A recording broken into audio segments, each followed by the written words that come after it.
నుంచి మాకు రావాల్సినవి ఇవి, చేయాల్సినవి ఇవి అని మేమందరం ఒక దగ్గరికి వచ్చి ఒక ప్లాట్ఫామ్ మీదకి వచ్చి చెప్పాలనుకోవడం తప్ప. ఎట్లా తప్పు అవుతుంది? అది మా ఫండమెంటల్ రైట్ని వయోలేట్ చేసారు కదా ఈరోజు. ఎందుకు? మీ దగ్గర ఆ పవర్ ఉందనే కదా మీరు చేసింది. మీరు పవర్ చూపిస్తున్నారు. మా కడుపు మంట చూపించుకుందామని మేము వస్తే మీరు కనీసం ఇవ్వనప్పుడు ఇది ఏ రకంగా ప్రజాపాలన అవుతుంది? ఎట్లా ప్రజాపాలన అవుతుంది? ఇదేనా రేవంత్ రెడ్డి చేయాలనుకున్నది? ఎన్ని రోజులు చేస్తావు ఇట్లా? ఒక రోజు ఆపుతావు, 2 రోజులు ఆపుతావు, 3వ రోజు ఆపుతావా? ఉన్న నిరుద్యోగులందరూ రోడ్డు మీదకి వస్తే ఆపగలుగుతావా నువ్వు? ఎందుకు ఇంత పోలీస్? నువ్వు అన్నావు కదా కేసీఆర్ గవర్నమెంట్ ఉన్నప్పుడు ఏదున్నా పోలీసు వాళ్ళతో ఇది చేస్తారు, అది చేస్తారు, పోలీసు వాళ్ళతో నిర్బంధం చేస్తారు, అది అన్నావు కదా, కంచెలు వేస్తారు అన్నావా? నువ్వు వేసింది ఏంది ఈరోజు? నువ్వు కంచెలు పగలగొట్టినాం, అది చేసినాం అన్నావు కదా. మరి ఈరోజు వేసింది ఏంటి? టీజీపీఎస్సీకి వేసింది ఏంటి గవర్నమెంట్? ఒకటి కాదు 2-3 లెవెల్ ఆఫ్ కంచెల్స్ వేసి నువ్వు కంచెలు వేసి ఏమనుకుంటుండే అసలు నాకు అర్థం కాదు. అంటే మేము మా భావం వ్యక్తం చేయొద్దా? ఎన్ని రోజులు ఇట్లా అణచిపెట్టుకొని ఉంటాం మేము మాత్రం? ఎన్ని రోజులు అణచిపెట్టగలుగుతావు నువ్వు? అది చెప్పాలి ఫస్ట్. అరే మేము అడిగేవేమన్నా వీలు కానీ హామీలా కాదు కదా. ప్రతి ఒక్కటి ఈజీగా చేయగలిగే అది కూడా మేము అడగకుండా నువ్వు ఇచ్చిన హామీలు మేము అడిగినాం. అది కూడా అడగొద్దంటే చదువుకున్న మేమే అడగకపోతే మరి వేరే వర్గాల పరిస్థితి ఏంది? ఇంతమంది ఒక ఏకదాటికి వచ్చినాం, దగ్గర 1000 మంది వచ్చిరు, ఎక్కడోళ్ళని అక్కడ అరెస్ట్ చేసిరు. ఏ రకంగా అసలు ఏమనుకుని అరెస్ట్ చేస్తున్నావు నువ్వు? 17 సార్లు ఢిల్లీకి పోయిన రేవంత్ రెడ్డి ఒక 17 నిమిషాలు నిరుద్యోగుల మీద దృష్టి పెడతలేరు. అదే 17 నిమిషాలు నిరుద్యోగుల మీద పెట్టడానికి లేదు. రేపు పొద్దున చంద్రబాబు ఈయన వస్తాడు, మేమిద్దరం కలవాలి, ముచ్చట పెట్టాలి అని మొత్తం ఫ్లెక్సీలు అవన్నీ పెడతాం. మరి మా సంగతి ఏంది? మేము తెలంగాణలోమే కదా, నువ్వు తెలంగాణ చీఫ్ మినిస్టర్వే కదా. మా సంగతి ఏంది? ఎన్ని రోజులు ఇట్లా వదిలేస్తావు మమ్మల్ని గాలికి? నువ్వు ఇట్లనే గాలికి తిరిగేటోనివి, మమ్మల్ని కూడా గాలికి వదిలేసావా? నువ్వు ఇవ్వాల్సిన రైట్స్ ఎందుకు మాకు ఇవ్వట్లేదు? మేము మాత్రం దీన్ని ఆపేది లేదు. తదుపరి కార్యాచరణ ఇంకా అనుకోలేదు, కానీ పోలీసులు ఎక్స్పెక్ట్ చేయని విధంగా ఉంటుంది మా తదుపరి కార్యాచరణ.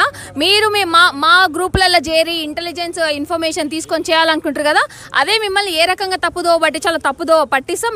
మీ ఊహకు అందకుండానే మా కార్యాచరణ ఉంటుందని నేను చెప్తున్నాను.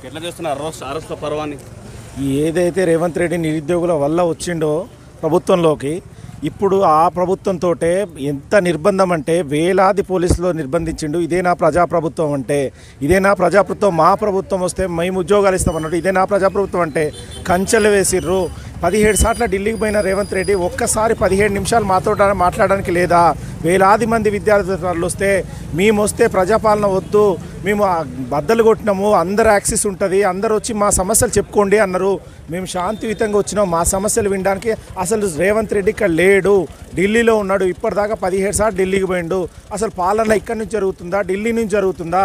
నైట్ 2 గంటలకి 7 ఎమ్మెల్సీలనే జాయిన్ చేయించుకోవడానికి, ఎమ్మెల్సీని తీసుకోవడానికి మీకు టైం ఉంది, వాళ్ళతో లాబింగ్ చేయడానికి టైం ఉంది.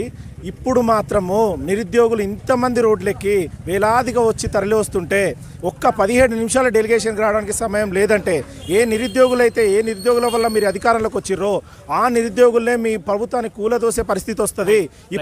నిన్న నుంచే అరెస్ట్ల పర్వం కొనసాగుతుంది. నిన్న నుంచే గ్రామాలలో కూడా, మండలాల్లో, జిల్లాల్లో, ఇవి ఏకంగా రాజధానిలో. అవును, ఇది వీళ్ళు ఎట్లా ఆపుతారు సార్ మమ్మల్ని? ఎక్కడెక్కడి నుంచో నిరుద్యోగులు తరలి వస్తున్నారు. నల్గొండ నుంచి, వరంగల్ నుంచి ఇవాళ 10,000, 20,000 మంది నిరుద్యోగుల్ని ఎక్కడికక్కడ డీటైన్ చేసి పడేసిరు. ఇది ఎట్లా ప్రజాపాలన అవుతుంది సార్? ఇది ప్రజాపాలన కాదు, ఇది నిజాం పాలన. ఇది నిజాం పాలన మించి కొనసాగుతుంది. ఇది చాలా తప్పు. రేవంత్ రెడ్డి గుర్తుపెట్టుకో, నువ్వు ఏ కంచెలైతే నువ్వు మళ్ళీ వేసినావో అవే కంచెలు బద్దలు కొట్టుకొని టీజీపీఎస్సీ ఆఫీస్కి మేము ముట్టడిస్తాం. మీరు ఎట్లా అయితే మమ్మల్ని అరెస్ట్ చేస్తారో, అసలు వీళ్ళు పోలీస్ పర్మిషన్లు వీళ్ళు ఫోన్లు ఎట్లా చెక్ చేస్తారు సార్? ఎవడిచ్చాడు? వీళ్ళకి మెజిస్ట్రేట్ అమ్మాయిల ఫోన్లో కూడా చెక్ చేసిర్రు, వాట్సాప్ ఓపెన్ చేస్తుర్రు. అసలు వీళ్ళకి ప్రైవసీ సార్ మాది, ఆర్టికల్ 21 సార్, ప్రైవసీ సార్ మాది. ఎట్లా వయలేట్ చేస్తారు సార్ వీళ్ళు? ఎక్కడికక్కడ డీటైన్ చేసి పడేసిర్రు. మమ్మల్ని ఫుడ్ మార్నింగ్ తీసుకొస్తే ఇప్పుడు పెట్టారు సార్ ఫుడ్, మాకు గోషమాల్ పిఎస్లో ఇప్పుడు ఫుడ్ పెట్టిరు. పొద్దున్న నుంచి మేము అన్నం తినలేక వస్తున్నాం సార్. ఇప్పుడు ఫుడ్ పెట్టి పంపించారు మాకు. ఇంత దౌర్భాగ్యము మాకొద్దు. మేము మీరు ఇచ్చిన డిమాండ్లే, మీరు ఇచ్చిన మేనిఫెస్టోలే ఉన్నాయే అడుగుతున్నాం. మేమేం కొత్త అడగట్లే. 1:100 చెప్పారు బట్టి విక్రమార్క గారు. ఖచ్చితంగా అవి అమలు చేసే వరకు అశోక్ నగర్లో ఉద్యమం కొనసాగుతుంది. ఎవ్వరు అనుకోలేని విధంగా మేము కొట్లాడతాం. దానికి సిద్ధంగా మేము కార్యాచరణ రూపొందించుకుంటాం.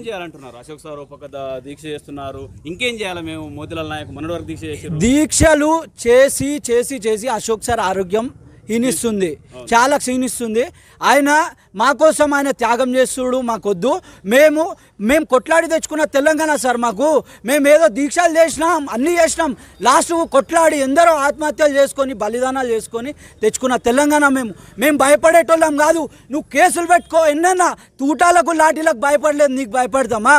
అది దయచేసి హెచ్చరిస్తున్నాం. నిరుద్యోగులు ప్రత్యేకంగా సెంట్రల్ లైబ్రరీ నుంచి మీరు కనుక ఎగ్జామ్లు పోస్ట్పోన్ చేయకపోతే, గ్రూప్ 1 1:100 చేయకపోతే, గ్రూప్ 2 పెంచకపోతే, గ్రూప్ 3 పెంచకపోతే, డిఎస్సి పోస్ట్పోన్ చేయకపోతే మళ్ళొకసారి టీజీపీఎస్సీని ముట్టడిస్తాం. మీరు ఏం చేసుకుంటారో చేసుకోండి. అది రైట్. అంటే ఇది నిరుద్యోగులు చేసే డిమాండ్. ఖచ్చితంగా మరోసారి